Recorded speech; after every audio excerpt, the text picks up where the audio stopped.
Hi there, my name is Victoria Bowler, and today I am sharing 3 activities I did this week with my elementary music class. We'll talk about an echo song, an echo and improvisation song for kindergarten. We'll talk about a movement activity for 2nd, 3rd grade-ish, and then we'll talk about some recorder stuff for 4th and 5th grade. Let's talk about this echo song for kindergarten first. We'll play it, sing it through, and then we can talk about it. Here we go, you can be my echo. Choo, choo, choo. Woo, woo, woo. Choo, choo, choo. Woo, woo, woo. And then let's get into some improvisation. Look out the window, what do you see? And students might say, I see a mountain. I would go to another student. Look out the window, what do you see?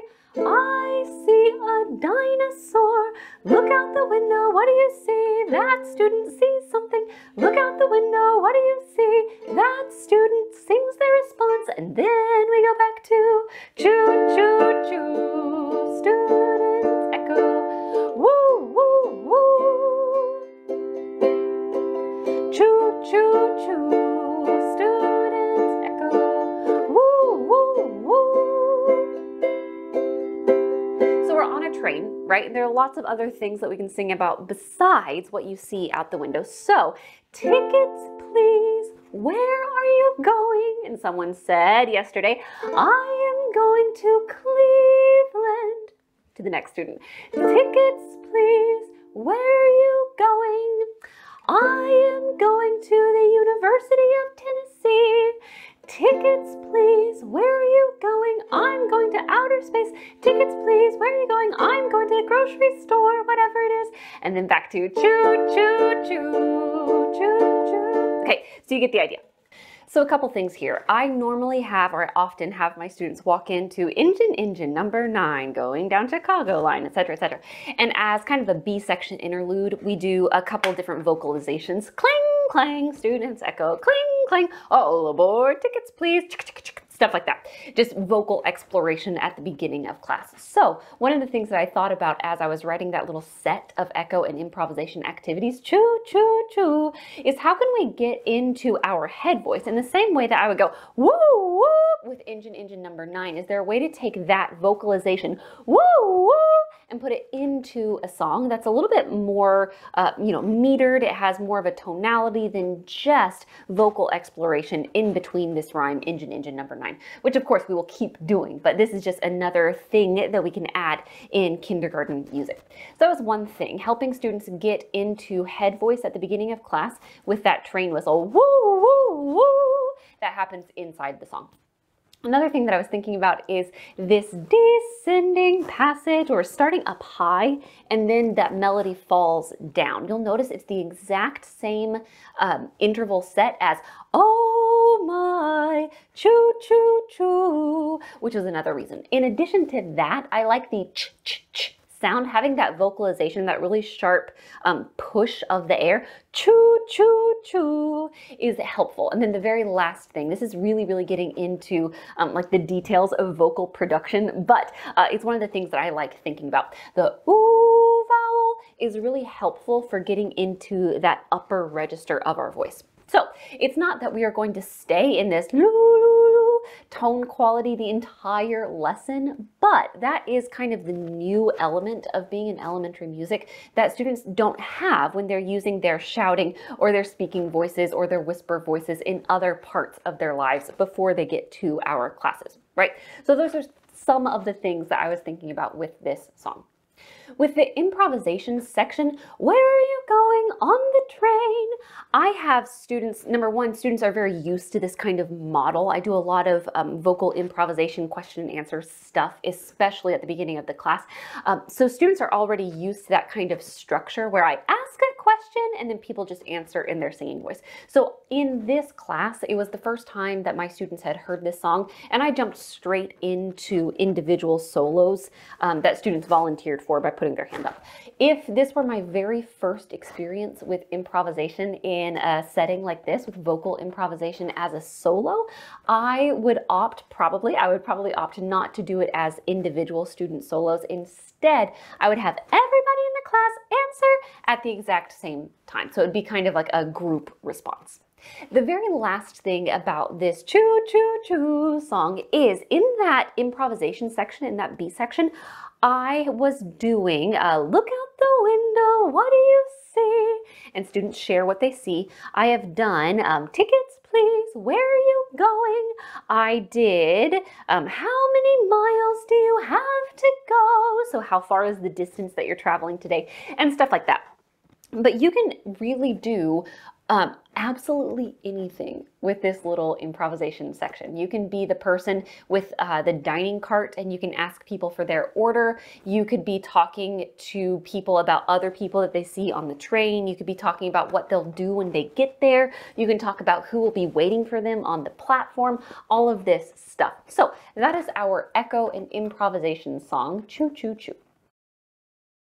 Next, let's look at kind of middle elementary, so second and third grades. And this week I did this activity with both second and third grades because both of these grades for me, because of just the year that I'm in at my campus, both of these grades are working on one sound extended over 2 beats, what we would write with a half note. So I put this graphic on the board.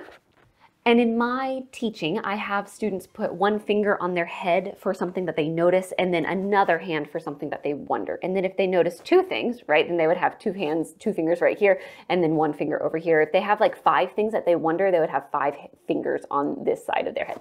Okay, so that lets me go around the room and see like who's ready to talk, who needs a couple more minutes to think through something. So with this graphic on the board, we are going to think about something we notice and something we wonder. And then this is my sign for a turn and talk.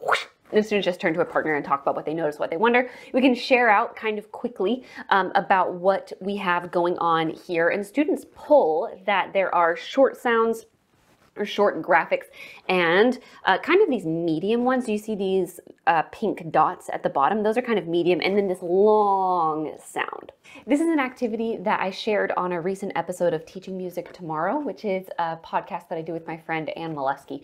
And that episode was about unpitched percussion activities in elementary music. And this is one that I shared in that podcast episode. So there's more of kind of an extended version of this in that video, which I will link in case you're interested in watching it. Today, or in this past week in these classes, we were doing the first steps of this, which was movement. So we have something that we notice, we have something we wonder, students turn and talk, we talk about it really quickly, and then I say, can you find a silent way to show these sounds? And the way I did it this past week was I was vocalizing these sounds and students were just showing what they thought they could sound like. So I had some students going ch ch ch ch. And then I had people, for this long sound, I had people laying on the floor. There were some people who were making like kind of a diamond shape or like a star shape with their body. Lots of really cool layers and different levels of this really long sound. And then the short sounds, students did all sorts of things. There are some people who went like this. There are some people who stamped, lots and lots of different things. So with this, some students were kind of stuck in the like trace it on the board with your finger, which is totally fine. That's totally valid. That gives me an opportunity to jump in and say, like, look at all of the ways you could make this really long sound.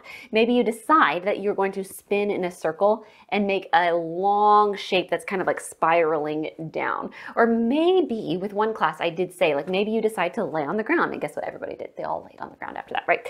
So there are ways to, with an open-ended activity like this, there are ways to kind of expand what students are thinking even more. So if I have a class where I notice that our answers for a creative movement activity are kind of convergent, that just tells me we don't have enough options in our head yet. Does that make sense? So then I can jump in and give several million different examples of what it could look like. Okay. Then we get to add some text. Listen to the sun, listen to the sun, listen to the sun shine all day long.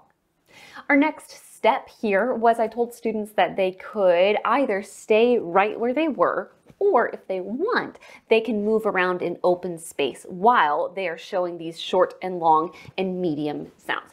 So that's where we paused it for this past week. We were just doing movement. We were doing movement in open space, and we were speaking the rhyme. But a really, really, really fun activity. And again, that's in the latest episode of Teaching Music Tomorrow. So you can see how this activity kind of builds over time. Very quickly, let's talk about upper elementary and recorder. This is an activity that I am doing as a kind of a pilot for next year inside the planning binder, where we are doing recorder as one of the options for upper elementary. So I get to try out a bunch of stuff right now with my students. So students walk in and there's music playing and a message on the board. It's a norm for us that they walk in with recorded music. It's normally pop music, and we have a morning message on the board and some sort of musical prompt. So that way with upper elementary, I can be at the door greeting people as they come in, and they just go to their spots and they do whatever the task is on the board. So with Blackbird playing from Beyonce's new album, and then with an instrumental of a new Taylor Swift song, one of her new songs from her new album, we are doing all sorts of movement activities with our recorders. And the point here is just to get the facility of holding the instrument with the left hand on top and getting used to not having all of your fingers on the instrument at the same time. The dexterity of all of the different finger combinations, that's a lot for students. So I want to give them plenty of experience. In addition to actually playing, I want them to have experience not playing and just holding the instrument in several different creative ways. So one of the ways that we are doing that is with your recorder, you are finding a way to show an interesting finger combination with your left hand on top. You can do whatever combination you want. Just make sure the holes are completely covered. And as you are doing that, can you find a way to stretch? Can you find a way to bend? Can you find a way to shrink? Can you find a way to straighten? Can you find a way to curl, all while you are doing whatever finger combination you want with your recorder? Again, this is just a warm-up. This is not like the actual recorder activity for the day, but as soon as they walk in, this is one way that we can start thinking about all of the different agility requirements that we will have today in recorder. And this is something where for part of the activity, I was having students do what I was doing, so simultaneous imitation of however I was moving with my recorder. So maybe I choose to bend this way. We had some curling that we were doing, stuff like that. So for some of it, I was having students echo what I was doing or copy what I'm doing with simultaneous imitation. And then sometimes I say, can you find a different way to show curl? I'm showing curl. Can you do curl in a different way? Things like that. Okay, so those are 3 different things that I did this past week in my elementary music class. We did an echo and improvisation song in kindergarten. We talked about a movement activity in 2nd and 3rd grade, and then some recorder stuff with pop music in upper elementary. If you have a question or a comment on any of these processes, I would love to hear from you. You can drop a comment below. You can find me on Instagram. I am at Victoria Bowler, or you can shoot me an email, victoria@victoriabowler.com. Thank you so much for watching, and happy teaching.